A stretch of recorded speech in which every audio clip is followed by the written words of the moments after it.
My name is Natasha, and this is the story of how my family discovered I had become Muslim. A moment that shattered our world and rebuilt it from the ground up. I was raised in a strict Methodist household in suburban Ohio. Church every Sunday, Bible study on Wednesdays, and my mother made sure I knew every Christian holiday by heart. My father was a deacon, and my grandmother lived with us. A woman whose faith was so strong, she spoke to Jesus like he was sitting right there in the room. I never questioned any of it. Christianity was just me. It was my identity, my foundation, everything I understood about morality and purpose. When I went to college at Ohio State, I was still that same girl who led Bible studies and volunteered at Christian youth camps. The first crack in my certainty came during my sophomore year. I was taking a comparative religion class because it fulfilled a general education requirement, and honestly, I thought it would be easy. How hard could it be to learn about other religions when I already knew Christianity was the truth? But then we studied Islam. There was something about the Quran's emphasis on social justice that grabbed me immediately. The verses about feeding the poor, caring for orphans, treating women with dignity. It all felt so right. At first, I fought it. I argued with my professor. I read Christian rebuttals.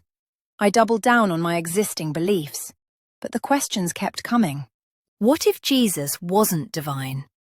What if there was a more logical explanation for his teachings? What if everything I thought I knew about God was incomplete? The turning point came during spring break of my junior year.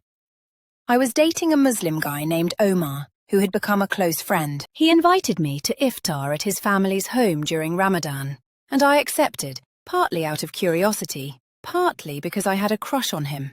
The moment I walked into their house, I felt something I had never experienced in my own Christian community. The way Omar's mother embraced me, the way his father asked about my studies with genuine interest, the way they all waited to eat together at sunset.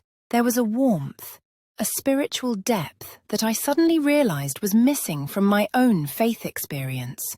That night, as we broke our fast with dates and soup, Omar's grandmother asked if I had read the Quran. I lied and said I had, hoping she wouldn't ask for details. But later that week, I found myself in the campus library, pulling out a translation of the Quran with shaking hands. "Read with understanding," the first verse said. And so I did.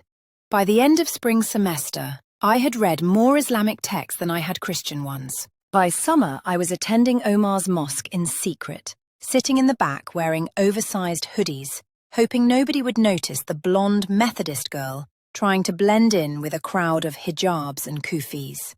When I told Omar I was considering conversion, he was supportive but cautious. "Are you sure?" he asked. "Your family, they're going to be devastated." And they were. My family was going to be absolutely devastated, so I didn't tell them. I moved back home for the summer, telling them I wanted to save money and be close to family. Every morning at 5 a.m., I would wake up to pray Fajr in the bathroom, timing it perfectly so the sound of running water wouldn't seem suspicious. When Ramadan came, I pretended to be dieting. When Eid approached, I claimed I had plans with friends. The lying was destroying me from the inside out. My parents started noticing changes in me. I was more patient with my younger brother. I started volunteering at the local homeless shelter. I asked questions about social justice that made my father's sermons sound shallow in comparison. "You're becoming more Christ-like," my mother said proudly, unaware that the person I was becoming had nothing to do with Jesus. The summer was torture. Every Sunday I sat in church and felt like a fraud. When they prayed to Jesus, I found myself thinking about Allah. When they sang hymns about salvation, I was remembering Quranic verses about guidance. But the worst part was Eid al-Adha. I had never felt so alone in my life. While Muslim families across the city were celebrating together, I was sitting in a pew, faking my way through another worship service that no longer spoke to my soul. That September, during my senior year, I officially converted. I took my Shahada in Omar's mosque, surrounded by people who had become my chosen family. The peace I felt was unlike anything I had ever experienced. Not the frantic joy of Christian revival meetings, but a deep, quiet certainty that I had finally found where I belonged. But I still couldn't tell my family. Not yet. I had student loans to pay, a job to find, and most importantly, I needed to figure out how to tell people I loved that I had fundamentally changed who I was. So I kept lying for 2 more years. I found a job in downtown Columbus, moved into my own apartment, and created a second life. On paper, I was the same Natasha, Methodist, white, middle-class American. In reality, I was a veiled Muslim woman who had found a faith that felt more like coming home than anything I had ever experienced. When my parents asked about my dating life, I changed the subject. When they invited me to church events, I claimed work was too demanding. When my mother tried to set me up with nice Christian boys, I invented reasons why it wouldn't work out.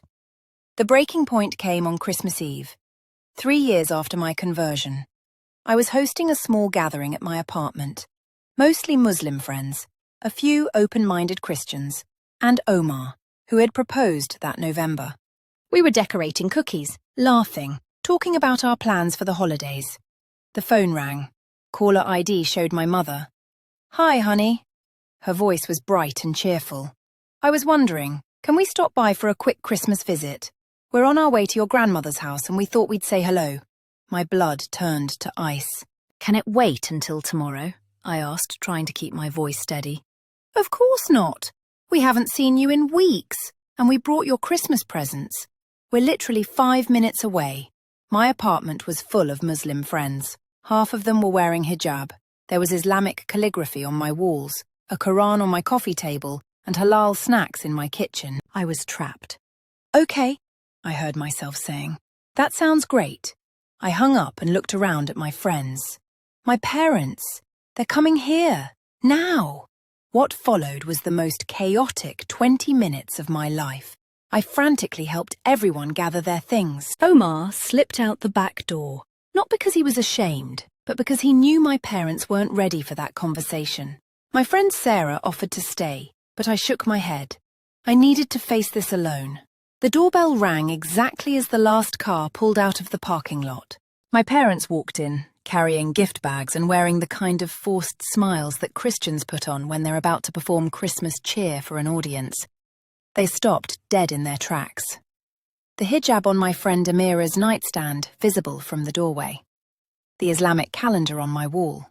The Bismillah embroidered pillow on my couch. "My God," my mother whispered. My father looked around the apartment like he had just walked into an alien planet.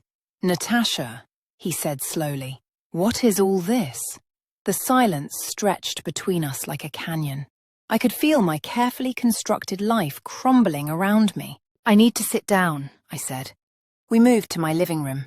My parents sat on the edge of the couch, still holding their gift bags like they were life preservers. I took a deep breath. "I'm Muslim," I said.